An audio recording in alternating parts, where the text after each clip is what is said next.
तो चलिए बच्चे, अब जल्दी से शुरू हो जाइए कि अब से साइंस के क्वेश्चंस की शुरुआत हो चुकी है। तो आपका फेवरेट पोर्शन शुरू हो चुका है और साइंस के क्वेश्चन बहुत ही मज़ेदार आएंगे और उम्मीद करती हूँ आप सब लोगों को सारे क्वेश्चंस अच्छे लगेंगे।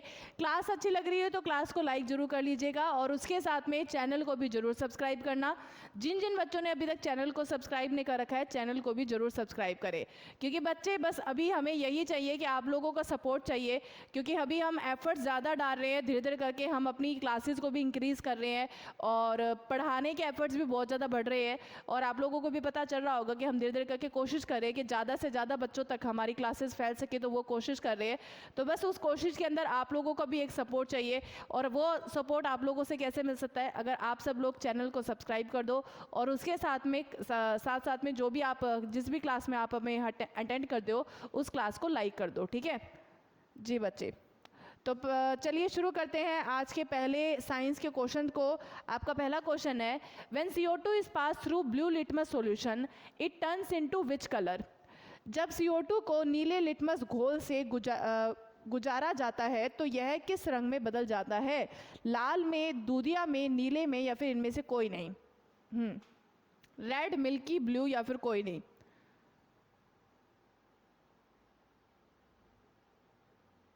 क्या चल रहा है भाई, क्या ही बातें कर रहे हो तुम लोग? मिल्की, ओके मिल्की में। जब लिटमस सॉल्यूशन से मिलाएंगे हम CO2 को, जब लिटमस के सॉल्यूशन से गुजारा जाता है तब कौन से कलर से हो जाता है? मिल्की कलर या फिर बच्चे लाल कलर? अब देखो इसमें एक कन्फ्यूज़न है, ये क्वेश्चन जानबूझ के ना इसे CO2 यूज़ किया है। क्यों यूज़ किया है? क्योंकि देखो हमारा एक ना फॉर्मूला होता है, क्या एक दो तीन चीज़ें आप लोगों को पता होनी चाहिए। सबसे पहली बात क्या कि हमारा कोई भी अगर नॉन मेटल है, ठीक है, नॉन मेटल यानी कि अधातु, ठीक है, अधातु, अगर इसकी ऑक्साइड यूज़ की है, जैसे कि हमने CO2 लिया, ठीक है, CO2 क्या है? कार्बन एक नॉन मेटल है, मैंने इसको साथ ऑक्सीजन के साथ रिएक्ट करवा दिया, इसकी ऑक्साइड बन गई।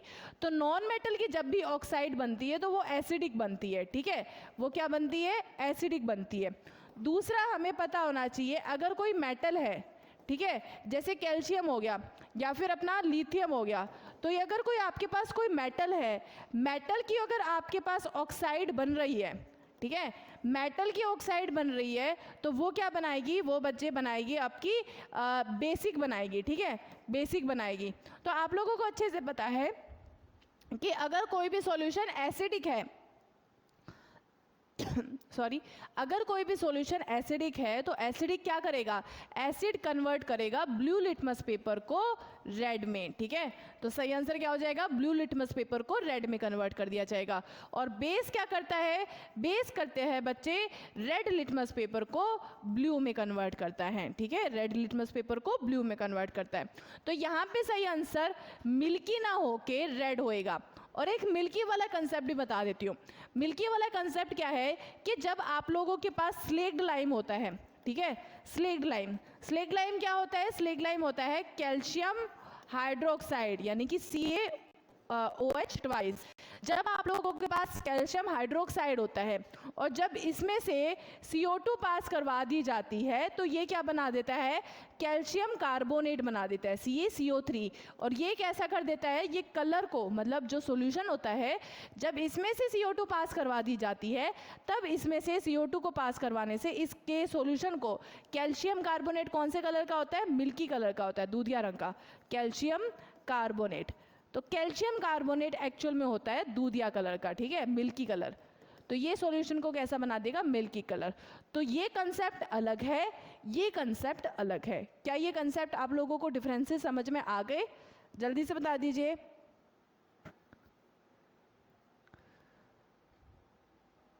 विक्रम, जय श्री राम, जय श्री राम जी, राधे राधे सभी बच्चों को, राधे राधे। ये जल्दी से बता दीजिए, क्या ये कंसेप्ट समझ में आया आप लोगों को? ओके, जल्दी से बताइए कि कंसेप्ट समझ में आ गया कि स्लेक्ड लाइम अलग होता है। स्लेक्ड लाइम क्या होता है? Calcium hydroxide. अगर इसमें से मैं CO2 पास करूंगी तो बनेगा कैल्शियम कार्बोनेट, जो कि होएगा मिल्की कलर होएगा, ठीक है। वो कौन सा कलर का होएगा? मिल्की कलर का। Very good very good. चलो अगले क्वेश्चन में पढ़ते हैं। अगला क्वेश्चन क्या है? How many bones are in human body? मानव शरीर में कितनी हड्डियां होती है? 206, 200, 210 या फिर 14? कितनी हड्डियां होती है मानव शरीर में? जल्दी से बताइए।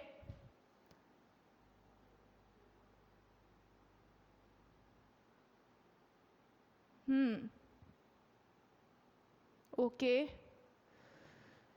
जी, तो ये तो बहुत ही आसान सा है। मानव शरीर में कितनी हड्डियां होती है? 206 होती है। ठीक है, अगला क्वेश्चन देखते हैं। अगला क्वेश्चन आप लोगों से क्या पूछा गया है जी? इनमें से कौन सी ग्रंथि अंतःस्रावी ग्रंथि नहीं है? जी बच्चे, which of the following is not a endocrine gland? जी बच्चे, तो बताइए कौन सी ऐसी ग्रंथि है जो कि एंडोक्राइन ग्लैंड नहीं कहलाती? पिट्यूटरी, थायराइड, एड्रिनल या पेनक्रियाज?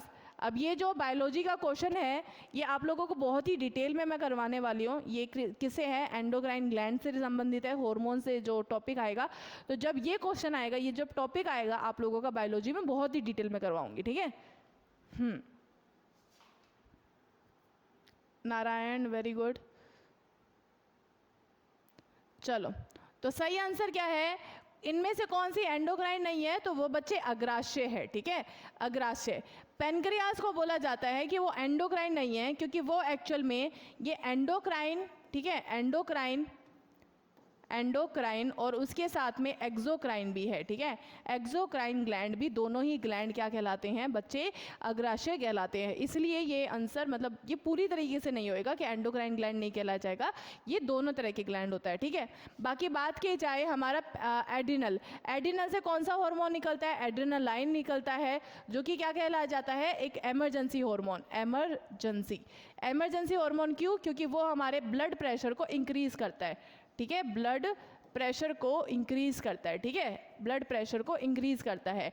और थायराइड ग्लैंड से कौन सा निकलता है हार्मोन? थायराइड ग्लैंड से निकलता है थायरोक्सिन हार्मोन, जो कि हमारे बॉडी में मेटाबॉलिज्म इंक्रीज करता है, मेटाबॉलिज्म को ठीक करेगा, नॉर्मल बैलेंस करेगा। ठीक है, और थायरोक्सिन हार्मोन को रेगुलर रखने के लिए कि थायरोक्सिन हार्मोन निकलता रहे हमारी बॉडी से, उसके लिए क्या चाहिए? आयोडीन की पूरी मात्रा चाहिए। हमारी बॉडी में आयोडीन होना चाहिए, और अगर हमारी बॉडी में आयोडीन नहीं होएगा तो फिर क्या हो जाएगा?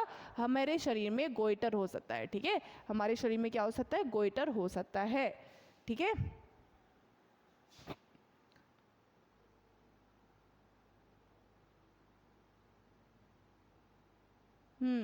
चलो, वेरी गुड वेरी गुड।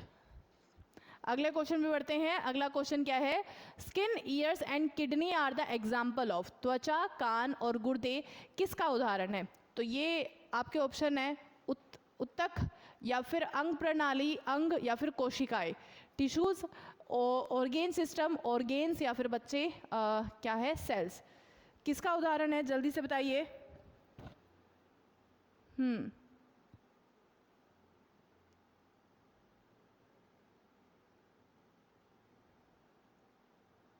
चलिए जल्दी से बताइए, क्या हो गया? पंजाबी, सोनाली, क्या हो गया? गुड मॉर्निंग डीजे रोहित, कैसे आप लेट आए हो? आपको कोई याद भी कर रहा था ना इसके अंदर। चलो, तो स्किन, ईयर्स एंड किडनी किसके एग्जांपल होते हैं? ये ऑर्गेन्स का एग्जांपल होते हैं। ठीक है, अगला question, an electromagnet is made up of. विद्युत चुंबक किससे बनी होती है? जस्ता से, तांबे से, स्टील से या नरम लोहे से? An electromagnet is made up of, ये मैंने करवाया हुआ है, फिजिक्स की क्लास में करवाया था कि इलेक्ट्रोमैग्नेट किससे बनी होती है? जिंक, कॉपर, स्टील या फिर सॉफ्ट आयरन? जी चलिए जल्दी से बताइए। जी, तो सही आंसर क्या है? इलेक्ट्रोमैग्नेट किससे बनी होती है? ये सॉफ्ट आयरन से बनी होती है। सॉफ्ट आयरन क्यों इस्तेमाल करती है? क्योंकि सॉफ्ट आयरन एक ऐसा आयरन होता है जो कि ना जिसको चेंज करना आसान होता है, मतलब उसकी प्रॉपर्टीज़ को चेंज करना आसान होता है। तो यानी कि हम आयरन से मैग्नेट बनाना और उससे इलेक्ट्रोमैग्नेट बनाना वो आसान हो जाएगा। ठीक है, इसलिए सॉफ्ट आयरन का इस्तेमाल करेंगे। अगला question, an electric fuse is based on the. जी, विद्युत फ्यूज निम्नलिखित पे आधारित होता है। किस पे आधारित होता है? Chemical effect of current, heating effect of current, magnetic effect of current या फिर बच्चे नॉर्थ साउथ? करंट के रासायनिक प्रभाव पे, करंट के तापीय प्रभाव पे, करंट के चुंबकीय प्रभाव पे या दक्षिण उत्तर?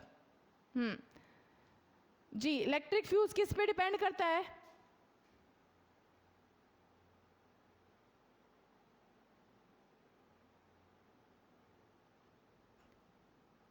मैम जी ये मेन्यू की कह रहे हैं, क्या कह रहे हैं?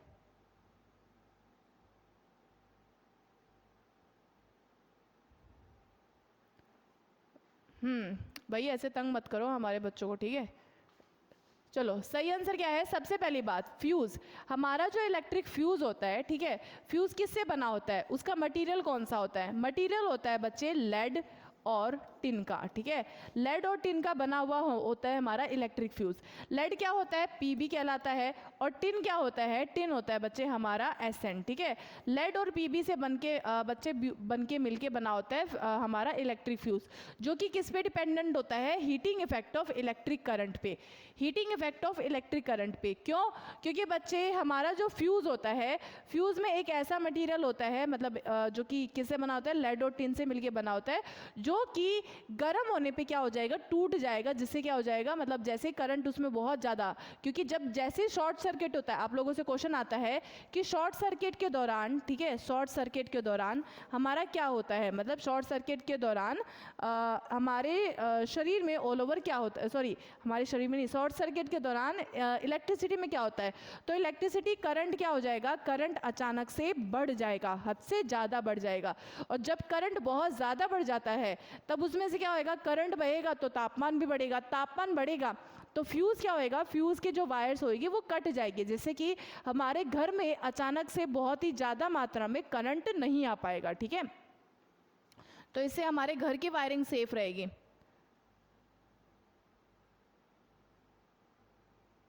नवीन जी गुड मॉर्निंग, गुड मॉर्निंग। चलो अगला question, sound energy is converted into electrical energy by. ध्वनि ऊर्जा को विद्युत ऊर्जा में किसके द्वारा परिवर्तित किया जाता है? सोनोमीटर, माइक्रोफोन, ईयरफोन या इनमें से कोई नहीं? जी नवीन मैं बहुत अच्छी हूँ, आप कैसे हो? लोकेश जी। और सभी बच्चों से अगेन गुजारिश है कि क्लास को लाइक कर दिया जाए, क्योंकि अभी भी बहुत सारे बच्चे हैं जिन्होंने अभी तक क्लास को लाइक नहीं कर रखा है। क्लास को लाइक कर दो और उसके साथ में चैनल को भी जरूर सब्सक्राइब कर दो, ठीक है? चलो, तो साउंड एनर्जी को इलेक्ट्रिकल एनर्जी में कैसे कन्वर्ट किया जा सकता है? माइक्रोफोन के द्वारा, ठीक है? माइक्रोफोन के द्वारा। चलो अगला question, which is the hardest substance? सबसे कठोर पदार्थ कौन सा है? गोल्ड, आयरन, डायमंड या इनमें से कोई नहीं? सबसे कठोर पदार्थ सोना, लोहा, हीरा या इनमें से कोई नहीं? जी सबसे हार्डेस्ट सब्सटेंस कौन सा है? जल्दी से बताइए। चलिए सबसे हार्डेस्ट, तो सबसे हार्डेस्ट सब्सटेंस कौन सा है? डायमंड है, जो कि विद्युत का क्या है? विद्युत का कुचालक है, ठीक है? विद्युत का कुचालक है। और उसके बाद में बात करते हैं हम कि डायमंड किससे बना होता है बच्चे? कार्बन का ही एक एलोट्रोप है, यानी कि कार्बन का बना हुआ है। तो कार्बन का भी एक और आपको मिलता है एलोट्रोप, जो कि होता है ग्रेफाइट। क्या होता है बच्चे? ग्रेफाइट। तो ग्रेफाइट आपको किससे मिलके बना होगा? कार्बन से बना होगा। और ग्रेफाइट क्या है? एक सुचालक है, किसका? विद्युत का, ठीक है? सुचालक। तो ग्रेफाइट में इलेक्ट्रिसिटी पास हो जाती है, डायमंड में नहीं हो पाती है, ठीक है? हाँ अगला question, in which chemical equation what does the symbol this? ये जो ऊपर वाला एरो वाला सिंबल है, ये क्या बताता है? रासायनिक सीमाकरण में प्रतीक, ये जो सिंबल है, ये इसको क्या दर्शाता है? द्रव अवस्था, गैस अवस्था, ठोस अवस्था या फिर कोलोइडल स्टेट? कौन सी स्टेट को बताता है ये बच्चे? दिलशाद आप भी आ गए। मंजीत नमस्ते। Oppo gaming, very good very good. सभी बच्चों का स्वागत है अगेन। जी बच्चे राधे राधे, कैसे हो आप सभी? अच्छे हो? Very good. और चलो, तो आप सब लोग ये क्लास तो ले ही रहे हो, अभी ये बस क्लास ख़त्म होने वाली है। तो इसके बाद में हमारी क्लास होएगी, मैथ की क्लास होएगी, तो वो क्लास भी ज़रूर अटेंड करना, ठीक है? सभी बच्चों को बोल रही हो कि इसके जस्ट बाद में 11 बजे हमारी मैथ की क्लास होएगी। तो मैथ की क्लास में आप सभी बच्चे ज़रूर आना, ठीक है? जो जो बच्चे मैथ वीक है उन सब की मैथ बहुत अच्छे से स्ट्रॉन्ग हो जाएगी हमारे खंडेलवाल सर के साथ, ठीक है? चलो, तो सिंबल कौन सा यूज़ कर सकते हैं? सिंबल यूज़ कर सकते हैं बच्चे, ये गैस के लिए इस्तेमाल किया जाता है, ठीक है। अगला question, the colour of human skin is produced by, मानव त्वचा का रंग किसके द्वारा निर्मित होता है? हीमोग्लोबिन के द्वारा, इंसुलिन के द्वारा, एड्रेनालाइन के द्वारा या मेलानिन के द्वारा? मानव त्वचा का रंग किसके द्वारा प्रोड्यूस किया जाता है? जल्दी से बताइए जी, जल्दी से बताइए। और सभी के सभी बच्चे क्लास को लाइक कर दे, और जिन जिन बच्चों ने चैनल को सब्सक्राइब नहीं कर रखा है चैनल को भी सब्सक्राइब कर दे, ठीक है जी।